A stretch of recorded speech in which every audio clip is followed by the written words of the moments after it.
Hari ini kita akan membahas video mengenai mengapa memiliki exit plan penting di kripto. Jadi kalau teman-teman lihat di luar sana, banyak sekali konten kreator, influencer, pelaku di industri kripto atau business owner di kripto.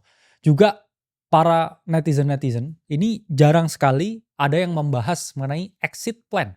Nah, banyak dari mereka ini yang tidak menggaungkan mengenai sisi negatifnya atau potential drawdown-nya ya. Mereka ini selalu membahas to the moon dan lain sebagainya, tapi jarang dari mereka yang membahas the other side of the moon. Karena selalu ada dua sisi dari segala hal. Kadang memang bersinar terang, tapi belakangnya ya atau baliknya itu juga ada hitamnya. Itulah mengapa di sini saya ingin menjelaskan ke teman-teman penting loh untuk memiliki yang namanya exit strategy. Karena kalau kamu nggak tahu kapan kamu harus exit di market, ya yang ada ya kamu berpotensi memperoleh yang namanya drawdown. Ya karena saya percaya satu prinsip sih di hidup ini, kalau teman-teman ya ini mau menjadi kaya, ya itu harus take profit tapi nggak take picture. Ya mungkin take profit ini tidak semuanya ya, tidak harus semuanya. Tapi mungkin teman-teman bisa merealisasikan sebagian ketika teman-teman ini udah naik ya berkali-kali lipat atau ketika teman-teman ini udah naik ya secara signifikan portofolionya selama bertahun-tahun ya di kripto. Dan jangan sampai ya gains itu terhapus karena nggak ada jaminan ya gains itu bisa balik lagi ya kalau di kripto karena nggak ada yang pasti ya, bahkan di investasi apapun itu tidak ada yang pasti. Itulah bedanya ya market kripto dengan market saham. Karena kan teman-teman kalau ngomong ya Warren Buffett kan selalu hold forever. Ya itu bisa karena di market saham ya saya ngomongnya saham US itu nggak ada yang namanya siklus teman-teman. Sementara di kripto ini ada yang namanya siklus. Ada waktunya hujan, ya ada waktunya panas. Dan kalau teman-teman nggak siap-siap payung ya sebelum hujan, ya nanti teman-teman bisa benar-benar kehujanan. Ya saya memang bukan seorang cenayang yang bisa melihat pasti kapan nih ya ada potensi penurunan di kripto. Atau kapan nih marketnya dari bull menjadi bear. Ya tapi saya buat edukasi ini sejauh-jauh mungkin waktunya. Supaya teman-teman ini juga mendengarkan ya, nge-share ke temennya. Dan mulai berpikir ya bahwa ada tesis juga potensi penurunan di market kripto. Karena kalau kita membahas ya pertama strategi exit plan yaitu adalah memiliki target untuk melakukan penjualan. Nah, mengapa teman-teman harus memiliki target untuk melakukan penjualan? Ya karena market kripto ini sangat volatile. Yang ini kita memang lihat yang namanya monthly chart. Kita baru aja teman-teman di sini break ya secara structure di monthly chartnya. Yang mana memang ya saat ini saya ngomong short term ya cenderung bullish, meskipun saya juga nggak tahu nih bullishnya bisa sampai kapan. Karena banyak sekali outlook-outlook ini yang dibangun oleh narasi dari stock market, dari narasi ya Donald Trump tiba-tiba ngapain ya tarif ya applied lagi, US stock market koreksi, kripto ini juga bisa mengalami koreksi. Dan saya selalu percaya ya teman-teman bahwa market kripto yaitu ada waktunya ya untuk bersinar dan juga ada waktunya untuk kurang bersinar. Ya meskipun ya kita di sini memiliki beberapa ya crypto business, tapi kita selalu wanti-wanti ya ke teman-teman mengenai potential drawdown dari market. Yang mana kalau kita lihat ya data historis ya always has been 500 hari ya setelah halving itu ada potensi yang namanya Bitcoin koreksi atau yang namanya market top. Sehingga kalau kita lihat nih ya di sini, kita memang mendekati ya yang namanya potensi dari market top.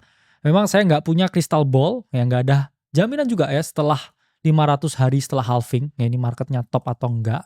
Tapi satu hal yang saya tahu sekarang, bukan waktu yang tepat kalau kamu membeli Bitcoin dengan metode lump sum atau beli aset kripto apapun dengan metode lump sum. Apa itu metode lump sum? Metode lump sum ya ini misalkan kamu punya duit 100 juta nih, ya. Terus kamu beli Bitcoin sekarang di harga 107.000. Ya, satu entry terus kamu beli nih Bitcoin. Oke. Nah, satu entry nih di sini. Ini sangat berisiko tinggi ya. Memang metode dollar cost average atau seperti yang Bro Timothy borong Bitcoin lakukan itu oke. Itu dalam jangka panjang ini teman-teman bisa memperoleh keuntungan. Tapi ya banyak loh orang yang nggak sabaran. Karena apa? Ya teman-teman harus paham ya. Kalau kamu beli ya Bitcoin di topnya ya saya ngomong dengan metode lump sum di siklus 2021 ya teman-teman beli nih di topnya di Oktober ya 2021.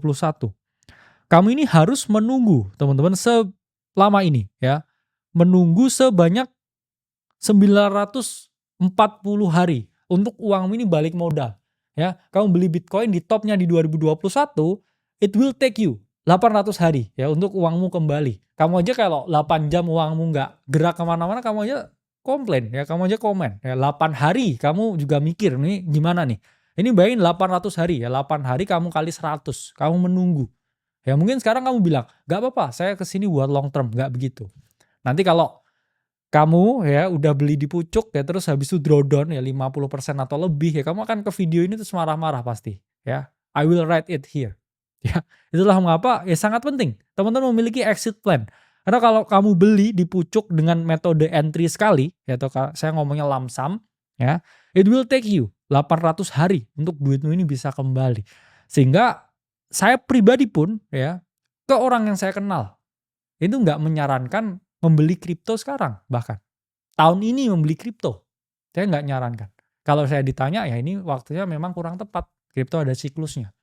Terus kenapa saya nggak ngomongin juga ke subscriber saya, ke follower saya tentang ya adanya potensi ya penurunan dari market. Ya memang saya bukan cenayang, saya nggak tahu nih apakah ini bisa terjadi atau enggak ya. Cuman kalau kita lihat ya data historisnya berkata demikian. Jadi mungkin teman-teman bisa ya memiliki kesimpulan sendiri.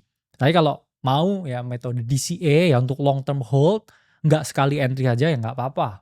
Tapi ya teman-teman harus tahu risikonya. Ya ini tadi saya ngomong 800 hari ya. Kalau kita tarik garis dari previous all time high ke topnya ya atau bisa reach lagi ya topnya ya di April 2024 ya lebih ya 900, 800, 900 hari.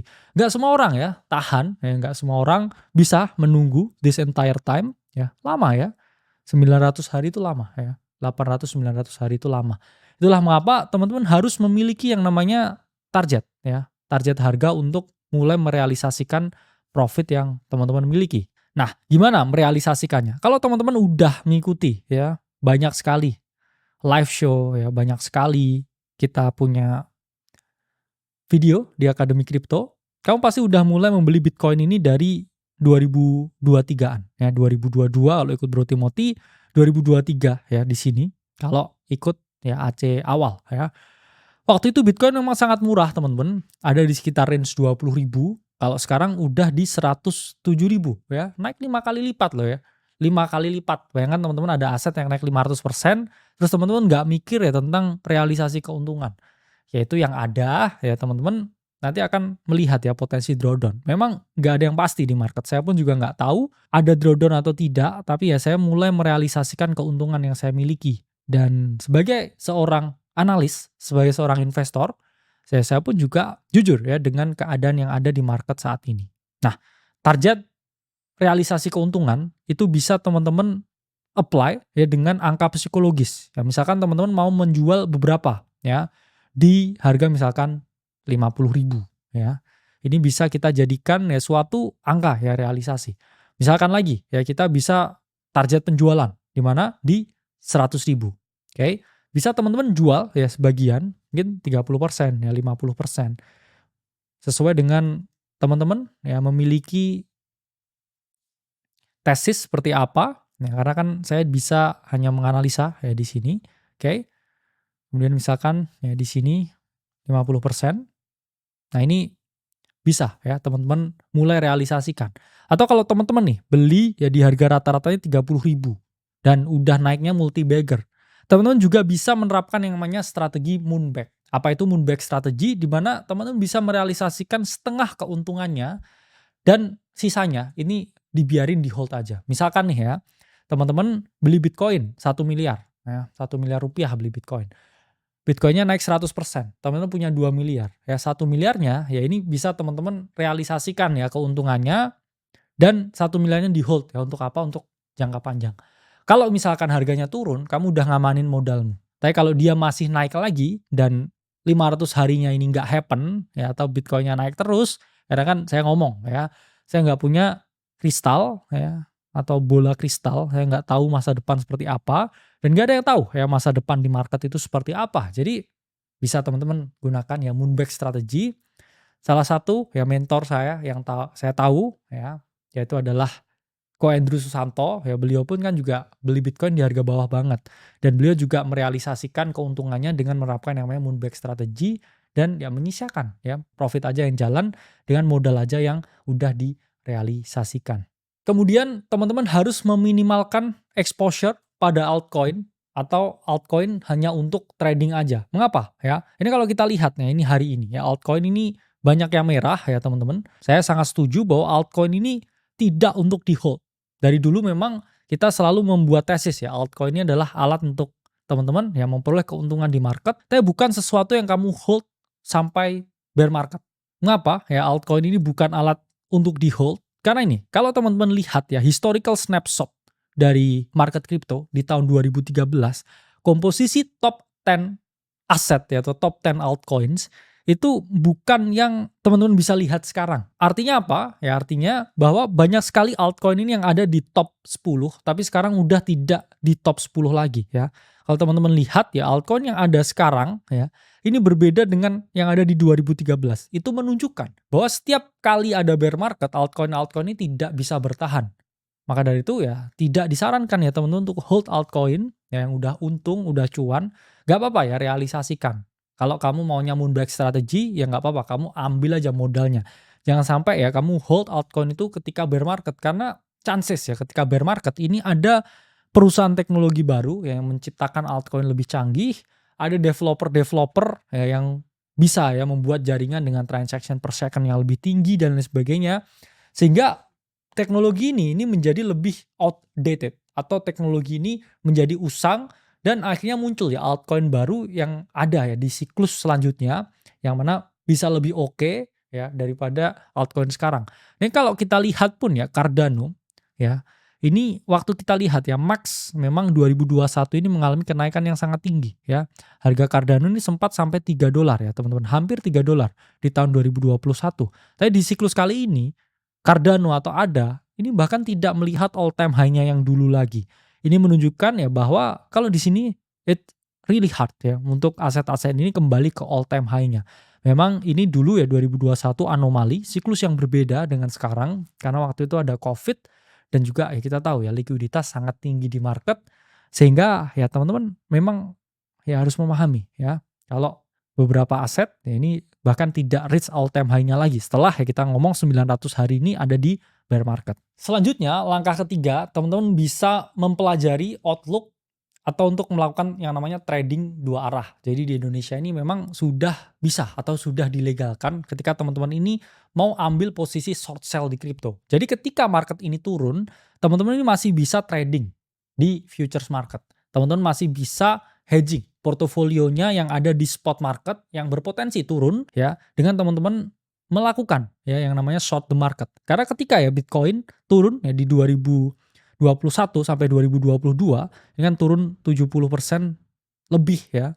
Ini banyak sekali opportunity di mana teman-teman bisa memperoleh cuan dengan short the market ya. Kalau ada opportunity teman-teman short di market di sini, ini teman-teman bisa memperoleh keuntungan ya. Karena kalau kita lihat ya riak-riaknya ya yang ada atau gelombang wave-nya yang ada di 2021 sampai 2022, ini teman-teman bisa manfaatkan untuk teman-teman short altcoin ya, short Bitcoin, short altcoin, dan juga short beberapa ya aset-aset yang lain di market.